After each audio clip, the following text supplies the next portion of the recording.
Seguimos en CNN Economía, son las 7:36 de la tarde, nos queda un ratito y en este ratito vamos a hacer una entrevista y luego vamos a comunicarnos con Fernando Heredia, que tiene un montón de información del mundo de la energía que nos trae para que estemos al día sobre lo que va a pasar. Pero antes, Yanina Lojo es analista en Comercio Exterior y Finanzas y está conectada. ¿Cómo estás, Yanina? ¿Qué tal, Julieta? ¿Cómo estás? Buenas tardes. Buenas tardes. Gracias por esta comunicación. Y voy a empezar haciéndote una pregunta general, más vinculada a cómo ves vos la coyuntura teniendo en cuenta lo que conocemos hasta ahora, datos oficiales, balanza comercial, cómo nos está yendo en el aspecto internacional también. Bueno, es un año bastante particular porque más allá de la performance que podamos tener nosotros desde nuestras exportaciones y la capacidad que podamos de incrementar las ventas al exterior, lo que tenemos es el contexto internacional totalmente volátil por la guerra comercial, este famoso Liberation Day del 2 de abril que sigue teniendo coletazos y que, por ejemplo, le restó competitividad a las empresas argentinas que vendían a Estados Unidos porque le puso a los aranceles que ya tributaban un 10% adicional. Sin embargo, seguimos teniendo fuertes exportaciones a Estados Unidos y, aunque parezca ilógico, cuando miramos la balanza comercial con los Estados Unidos, seguimos teniendo al día de hoy, al último dato de agosto, superávit comercial, es decir, le estamos vendiendo más de lo que estamos importando con Estados Unidos, algo que fue lo que mencionó Donald Trump cuando decidió poner estos aranceles. No nos benefició cuando decidió poner este piso del 10% para todos. Ahí perdimos un poquito de la ventaja que habíamos ganado cuando el resto había quedado con aranceles más altos.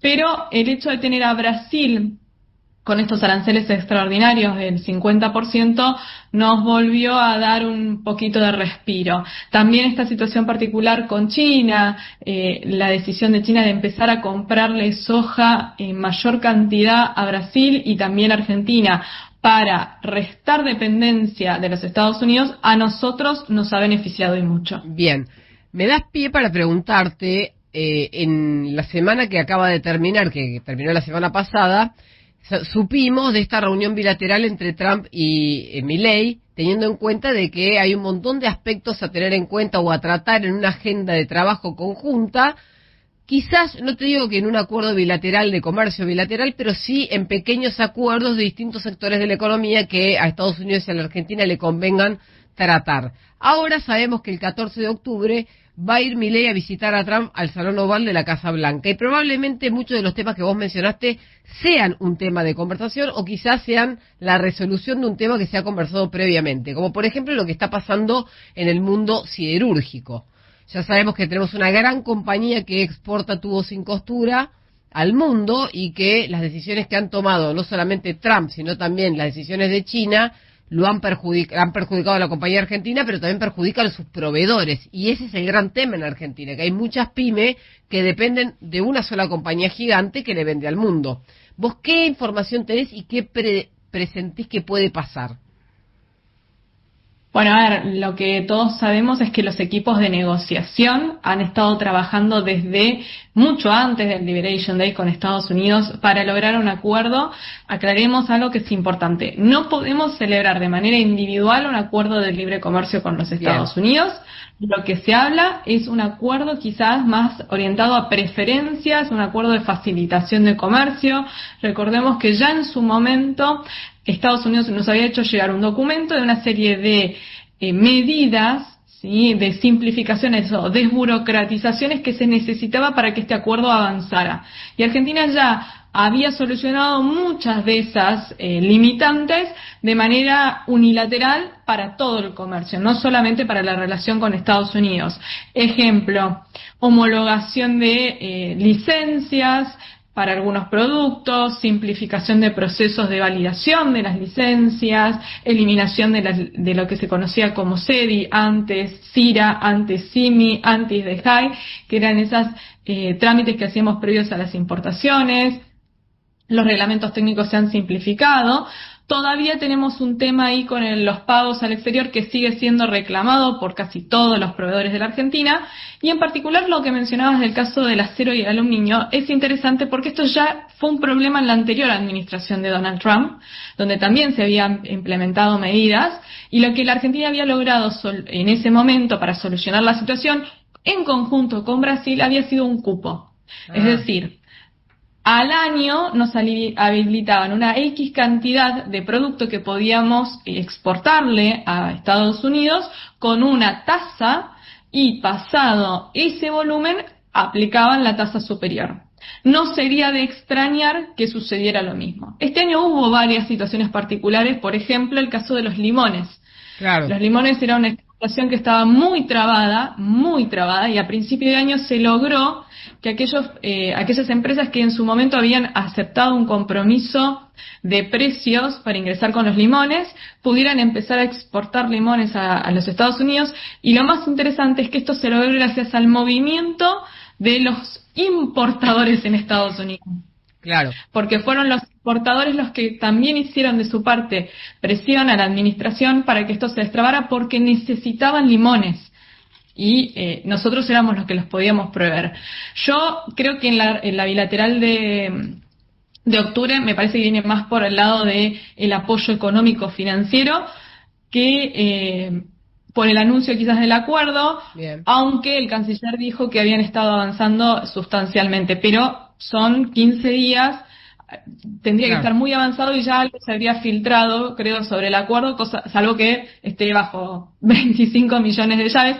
Ojalá que se dé pronto, porque ahí tendríamos una posibilidad de crecer muchísimo y aprovechar probablemente nichos de mercado que quedaron vacíos con los aranceles altos que se impusieron a otros países. Bien, tengo dos preguntas finales. Una, ¿vos crees que pueden llegar, después de negociaciones previas o de esta charla que vayan a tener el 14 de octubre, el arancel que Estados Unidos le impone al mundo y con esto también a la Argentina de aluminio y acero, se podría llegar a modificar con preferencias para la Argentina? Yo quiero creer y espero de que aunque sea podemos lograr algo parecido como en ese momento un cupo. Bien. Que no nos den 100% todas nuestras exportaciones con un arancel preferencial, pero quizás sí una X cantidad de producto que se pueda exportar, teniendo en cuenta esto que mencionabas, no tanto para la empresa que no está tan perjudicada para la empresa, Tenaris, sino para los proveedores de... Sí, porque a ver, la característica es que Tenaris tiene una planta en los Estados Unidos. Claro. A diferencia de otros proveedores de acero y aluminio que, por ejemplo, sus ventas a los Estados Unidos representan el 40% de su facturación total. Ellos están mucho más complicados. Ahí me parece que se necesita hay que destrabar esa situación.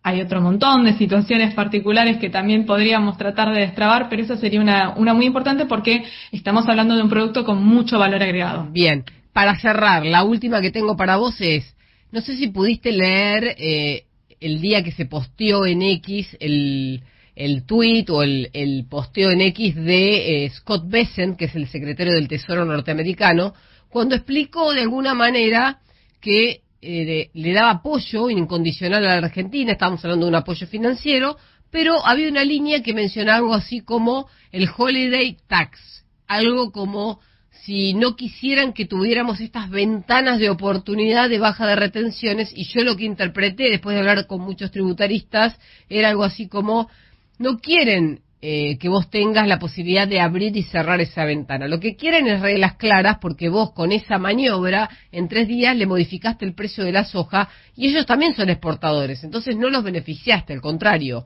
¿Vos entendiste lo mismo? ¿Qué interpretaste de eso que él dice y qué es lo que buscan de largo plazo? A ver, todos leímos ese tweet, la interpretación que se ha hecho es varia. Yo coincido con vos en que lo que apuntan es a previsibilidad.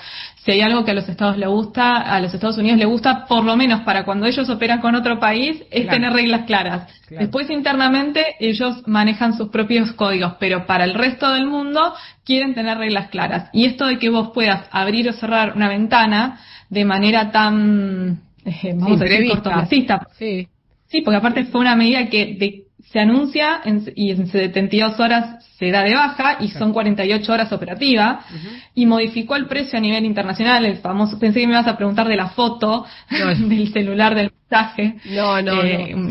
Pero llamó la atención porque muchas me decían, no, lo que ellos no quieren es que saquen las retenciones. Y yo digo, pero ¿cómo Estados Unidos va a querer retenciones? No, yo lo que creo es que lo que no quieren es que le alteres el producto porque somos competidores en eso. Somos competidores, obviamente que si le sacamos las retenciones al sector particular de los granos, Estados Unidos se va a ver afectado, pero también se va a ver afectado si se restituye la paz en Ucrania, porque es el principal granero del mundo, y sin embargo Trump supuestamente está trabajando para que haya nuevamente paz en Ucrania. Correcto. Entonces, para mí apuntan a no me pongas estas medidas que me generan un sacudón en el mercado internacional, me alteran los precios, después tengo que esperar que se vuelvan a equilibrar. Si las vas a sacar, dame un horizonte temporal. Bien. O planifiquémoslo. Igual, algo que me parece importante resaltar. Dale. En el presupuesto del 2026 no hay mención de que se vaya a hacer quita de retenciones. Es un buen dato, no lo tenía en mente, pero quizás en el debate parlamentario se puede modificar, ¿o vos crees que no? Eso es a lo que estamos apuntando, que ese es otro tema. Con todo lo que está pasando, claro, quedó tapada la discusión del presupuesto 2026 y lo que no estamos viendo es lo importante que es para el inversor de afuera que ese presupuesto se apruebe. Bien. No por lo que contiene ese presupuesto, sino por el mensaje que le estamos dando logrando la aprobación del presupuesto. Excelente análisis. Muchas gracias, Janina, por el tiempo. No, gracias a vos, un placer y un saludo para todos tus oyentes. Gracias. Janina Lojo, analista en comercio exterior y en finanzas, la verdad muy interesante la mirada que tiene sobre estas próximas reuniones, pero también sobre lo que pasa en el mundo del comercio exterior, que muchas veces no tenemos en cuenta, pero hoy estuve hablando con una persona que trabaja en una metalúrgica que dice que pasaron de ser 80 a 23 empleados y que probablemente esa empresa que le proveía insumos o partes a una de las grandes empresas de Techin termine quebrando. ¿Por qué? Porque Techin no puede seguir produciendo tubos sin costura para clientes que no le van a demandar esos tubos. Entonces tiene que jugar con las plantas que tiene operativas en otros lados, como por ejemplo en Estados Unidos. Y compite directamente con China, que sabemos que hace dumping en la economía global, y contra eso no hay nada que hacer. Por eso Trump se pone como se pone cuando discute sobre temas vinculados a los aranceles con China.